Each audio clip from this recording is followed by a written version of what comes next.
procrastination anxiety. It's a thing. If you're here because you procrastinate, I want to reassure you, it's not that you're lazy. Procrastination is actually a sneaky type of stress response. What you are is stressed, but don't stress about that. You are in precisely exactly the right place, because in this video I'm going to share with you some vital tools for recognising and then overcoming that cycle of procrastination anxiety. And you're not going to want to miss out on essential tools and tips for self-mastery and thriving. So do make sure you hit that little subscribe button. Hello. I am Frances. I am, among many things, mindfulness coach, therapist, and historically a huge, massive, enormous procrastinator. It seems miraculous and actually a little bit laughable that I've gone on to do many things like write a bestseller, train thousands of people, run a business, because I have been chronically a last minute person, what I call a last minute Lil. Now, I used to make loads of excuses for that, like I work best under pressure, and yeah, I quite like pulling an all-nighter.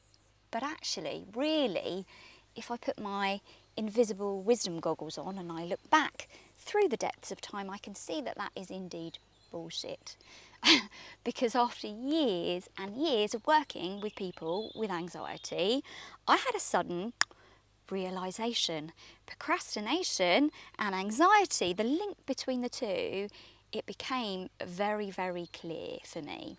Now, for some of us, it's just a mild irritation, isn't it? A bit of procrastination, but actually it can become chronic and debilitating, and it can turn into a much more serious problem if it's stopping us doing what we want to do and becoming who it is we really want to become. So, first, let's understand it. Why do we do it? And if you watch to the end of the video, you will learn how you can go about stopping doing it. So, essential for us to understand is this link to our freeze response, this freeze that gets triggered in our brain when we go to do the thing that we need to do, but perhaps on some level we don't really want to do.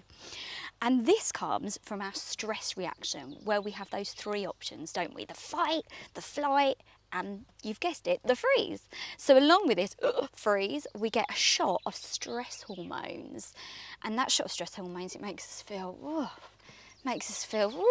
and then we get this triggering corresponding thought, well, I'm not really in the mood for this now, I'm just not in the mood. Maybe I'll do something just for a minute or two to make myself feel better and get perhaps a little shot of dopamine by checking my messages, and while I'm there I'll just take a little sneaky peek through the Instagram, and before we know it, it's easy for us to have fallen down one of those scrolly holes of distraction.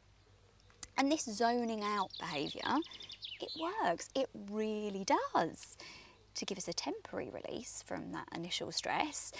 But then, of course, we realise, don't we, I've still not done the thing. And so, whoosh, kicks in the next phase of procrastination anxiety. And juicy with a load more stress hormones, we might start travelling down the guilty route perhaps, or the shameful one, or whatever today's particular flavour of beating ourselves up might look like. Then funnily enough, we really don't feel in the mood to do the thing. Sound familiar?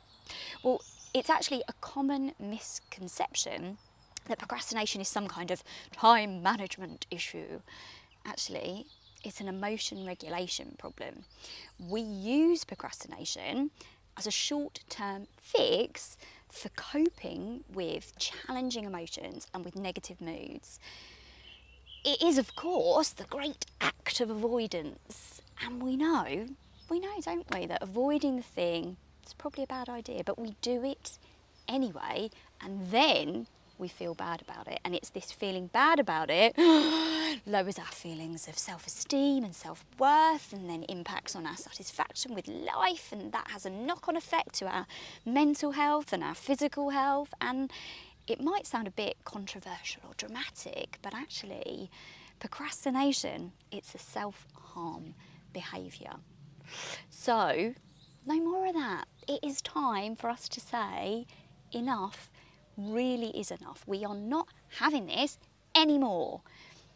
But we do need to get the truth serum out here by asking ourselves, what is really going on? Is this just an annoying avoidance habit I've got into, or perhaps there's a challenging emotion or mood that I'm trying to get away from? Maybe it's that we feel a bit resentful about the thing that we need to do. Why should I have to do that? Sometimes, and I've really noticed this in myself, we can have this weird rebellion thing going on, like rebelling against it in some way. You know, who is it I'm rebelling against? Is it society? Or perhaps it's just myself.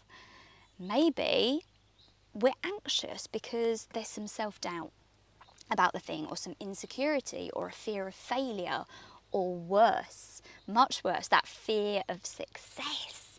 Very, very often what we'll find when we look truthfully is that there's some kind of underlying fear, even if we're just fearful of being bored. Because you see, your brain's primary role is survival. Its central job is to keep you away from immediate threat. So if you're associating a task with, what if I fail and everyone I know rejects me? Or what if I actually die from boredom?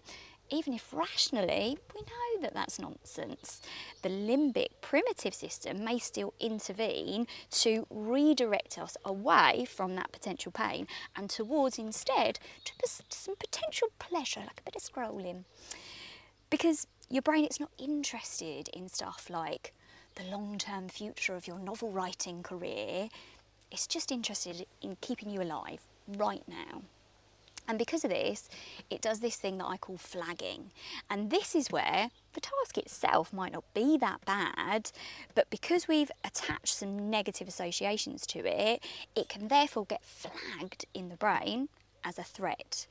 And we see this getting particularly compounded when we've procrastinated over or around a task before, and that has led to one of those spirals of negative self-criticism. So, the package. I've had the package. Have you ever had the package? The package you needed to take to the post office and must remember to do that, but you just didn't do it. And it sat there for ages, occasionally like taunting us. And for some of us, left long enough, this could cause, in highly, highly professional terms, a bit of a meltdown. Thoughts, feelings like, oh, I'm hopeless, I'm useless, I'm overwhelmed, I'm just pathetic, I'm never going to achieve anything, and I'm not a decent human being.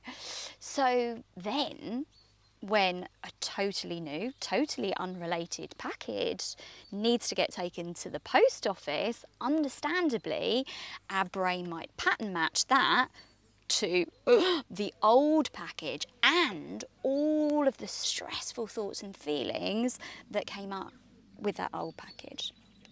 And so suddenly, it's not just a package, it's a threat. And freeze, keeps getting triggered again. So rather than, how do we just stop this annoying cycle? First of all, we forgive ourselves. Nothing we can do about the parcels or procrastinations of the past. It's done. And we get it. Thank you, primitive brain, for trying to keep me safe, but me and my rational prefrontal cortex will take it from here when it comes to tasks. And then, step 2.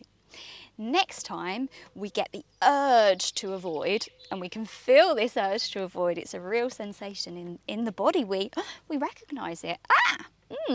Oh, there you are, my sneaky old friend. I'm sorry that you feel threatened in some way. I'd love to catch up, but I've got a package to take to the post office first. And then step 3, watch out for the feedback loop.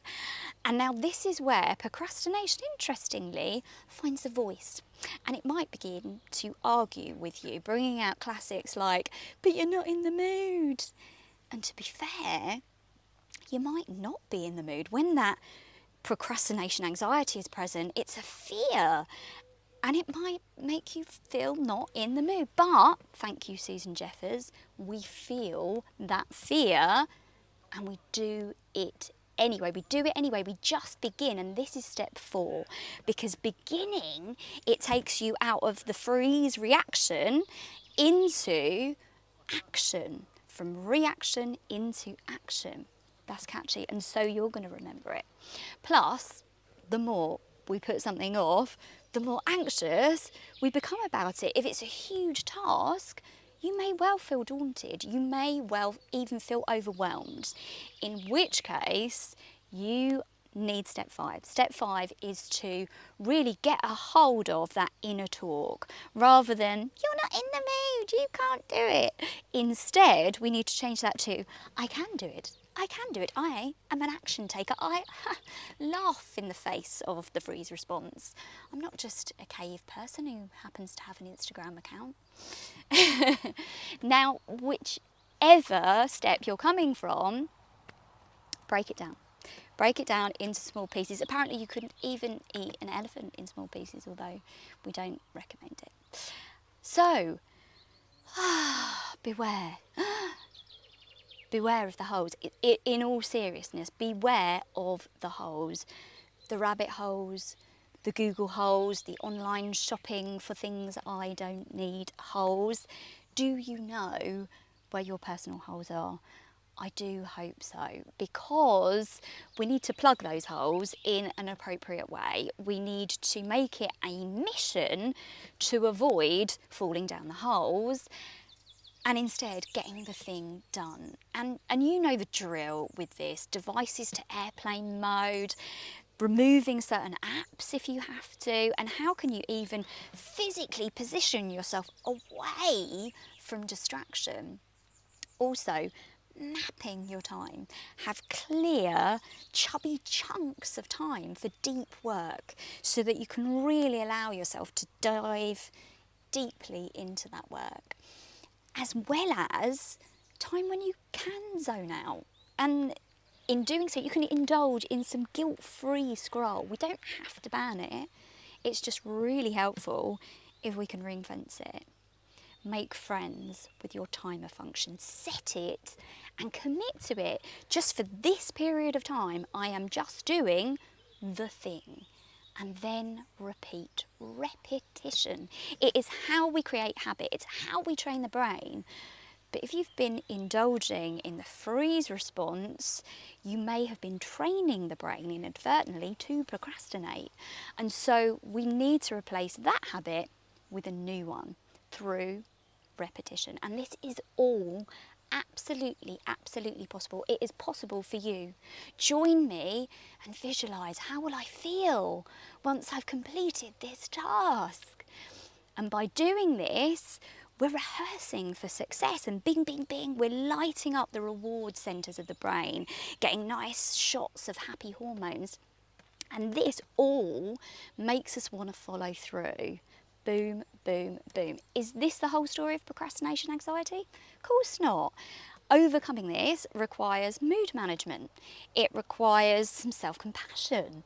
It requires us learning how to get more comfortable with this thing of leaning in to discomfort. But these are all learnable skills. Do connect with me. I'll leave a link below so that you can learn more.